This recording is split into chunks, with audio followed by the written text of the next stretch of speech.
Hello, my horror-loving dudes. I'm KillJoy Jake, and today we're going to be talking about Insidious the Red Door, since the trailer comes out tomorrow. If you're feeling up to it, like this video and subscribe. That would make old Jake pretty happy, but now let's get into it. Well, sometimes that is better.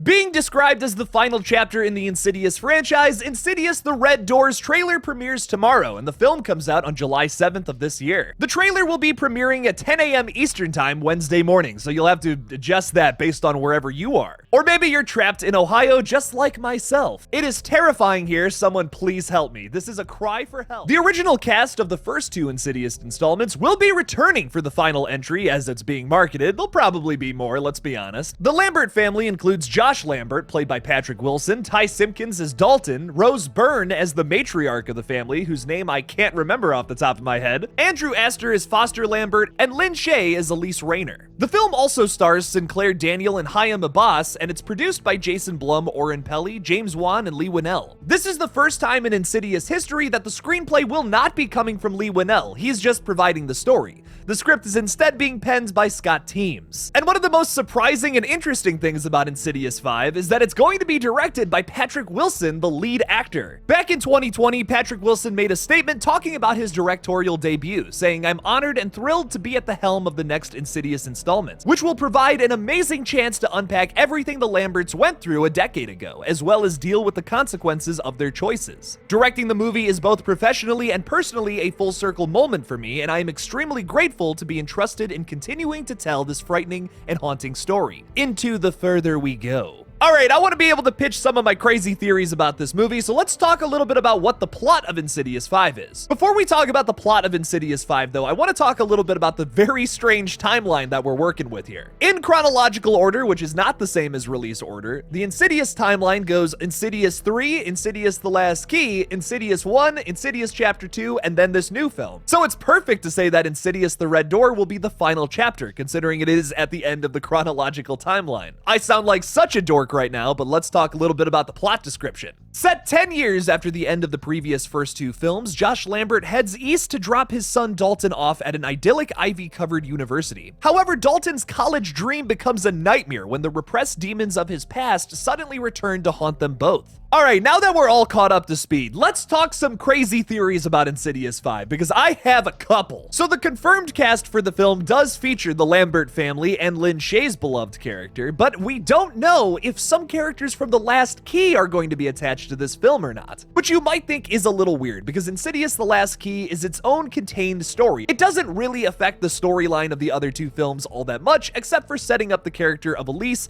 and Specs and Tucker. But something that's crucial to the film is we meet Elise's nieces, which, yes, there are two of them, and yes, that was one of the hardest things I've ever had to say for a video. Elise's nieces, it kind of sounds like a hair metal band from the 80s. I love it. That is, of course, Melissa and Imogen, and if you remember from Insidious The Last Key, Melissa's character gets taken into the further. Very similar situation to Dalton in the first movie. Melissa's astral body is taken away by the Keyface demon. That's Mr. Keyface to you, by the way. And to save her sister's soul, Imogen Rayner comes in to save the day, revealing that she has powers just like Elise does. She's able to go into the further, see demons, all of that good stuff. Now, this is yet to be confirmed, but if you go on Google right now for the Insidious The Red Door cast, both of the actresses who portrayed those characters in Insidious The Last Key are under the cast list for this new film. Now, a big reason I would love to see both of these characters back is because they could play an integral role in this film as well as the last movie. As we know from the events of the original Insidious, Elise's character is dead and in the further somewhere. So to once again help the Lambert family that seems to be in trouble yet again, or, you know, there wouldn't be a movie, we're gonna need the help of a psychic, someone who can see into the further and tell the demons to go f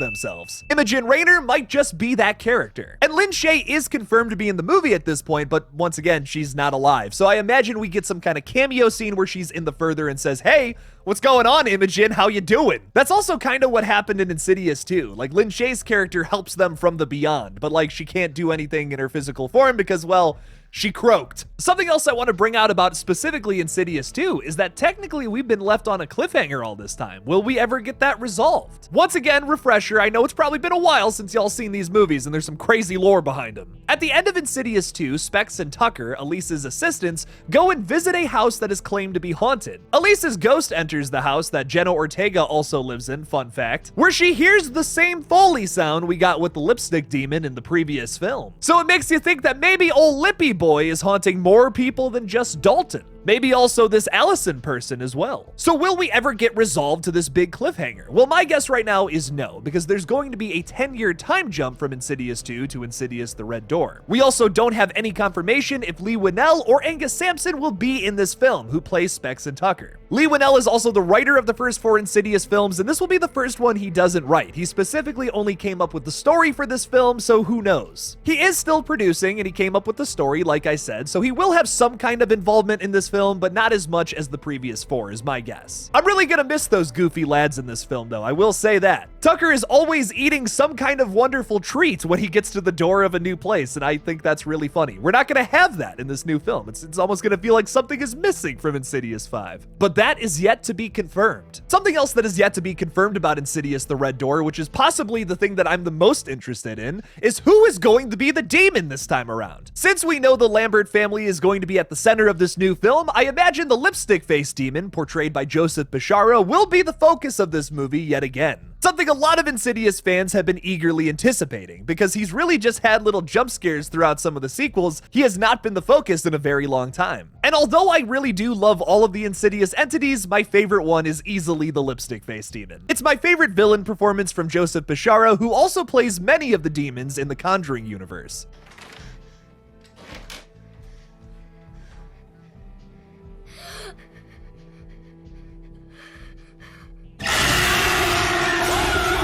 The man is fantastic in all of those roles. While I would love all of the Insidious entities to return for this film, or to get a new one, just like how every other Insidious movie has done, I am really hyped to see the lipstick demon at the focus of a film yet again, as well as the Bride in Black from Insidious 2. That's Josh Lambert's demon from the first movie if you need a refresher. The poster we just got today for the film pretty much confirms that the lipstick demon is back, which has me so hyped to see this trailer in less than 24 hours! I'm going to absolutely lose my mind when we get ourselves a new jump scare with the lipstick demon in the trailer tomorrow, which we will probably get spoiled, let's be honest. But hey, you know what? I'm still hyped for it, man. As a huge fan of the Insidious franchise, I could not be more excited for Insidious the Red Door. I feel like I've been waiting for this film ever since I saw the original in 2010. I have seen every single Insidious film on opening night with a group of friends, and it is always a blast. Everybody freaks out. It's one of the best theater experiences you can have with buddies. So I am super hyped to see this on July 7th when it comes out. Are you hyped for Insidious 5 and the trailer that comes out tomorrow? Leave me something about it in the comments below. Thank you so much for watching this update video on Insidious the Red Door. Don't forget to like this video and subscribe for more horror content in the future. Please consider supporting me on Patreon if you want to see this channel grow. Thank you all again for watching, and as always,